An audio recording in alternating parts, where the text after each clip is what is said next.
สวัสดีค่ะ Welcome back to Bim's Kitchen. Today I'm gonna make my first time making walnut chocolate levain cookies. Oh my god, this is so delicious cookies. And I gave it to my son and my niece. They both love it. This is very nice texture because of the walnut make the texture very nice. Here is the ingredient.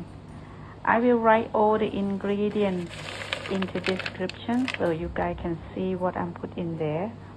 Basically, flour, chocolate, walnut, egg, butter, and sugar. I use stand mixer for this recipe. Put sugar into the bowl and I add the melted butter into the bowl, and I use low speed first to mix all the sugar and the butter until everything is combined. This is very good to use. Normally I use my hand mixer. The hand mixer is working very well, very handy. I don't have to wash so many equipment after cooking or baking. But the stand mixer, you can make a very large amount of the ingredients. So this one is very good. So after low speed, I put it up to high speed just to make sure that all the ingredients combine. And as you can see there, I add some eggs into the mixture, and I use a very high speed to make sure all the egg is beating well together with all the wet ingredient. There you go. I add some dry ingredient in there. In there I have AP flour, I have cake flour, baking soda, and baking powder. All detail of those dry ingredient I will put into the description, so you can find the recipe in my description. So I mix the dry ingredient together with the wet ingredient. As you can see there, I didn't put the bowl up because I want to mix the top surface first. Then if I put it up and put the speed on, the flour gonna be spread out.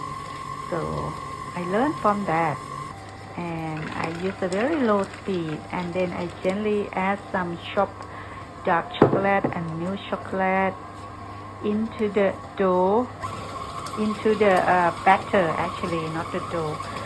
And then I start mix them well. Then I add some chocolate chip, which is dark chocolate, and then some walnut, chopped walnut that I add in earlier. So then I put into high speed and mix together well. After everything combined, then I start to form the ball. I like to make a big cookies, so just one big spoon cup, and I use my hand to form the ball. This way, you can make a big cookie.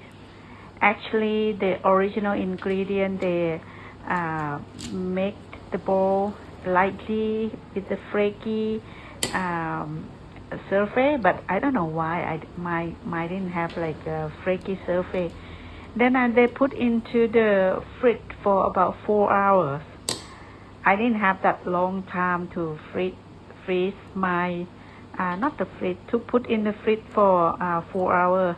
Actually, I just put about 30 minutes until everything is get firm up a little bit. The big ball of cookie, when you bake it, it's become big pieces. So this is just to put into the tray before I put into the fridge, and later on when I bake it, I separate them into the bigger cooking sheets and bake them 4 pieces per tray. And that is my first cookie anyway, but you know, I'm not disappointed at all. So delicious. And then after I take out from the fridge, I put into the baking tray and baking for 10 to 15 minutes at 190 degrees. After bake it, this is how it looks. It's a little bit soft, you know. I will let them cool about 10 minutes, and then it's firm up and get crispy from outside and soft from the inside. I gave it to my son and he loved it so much. He said this is what he's been looking for. There you go.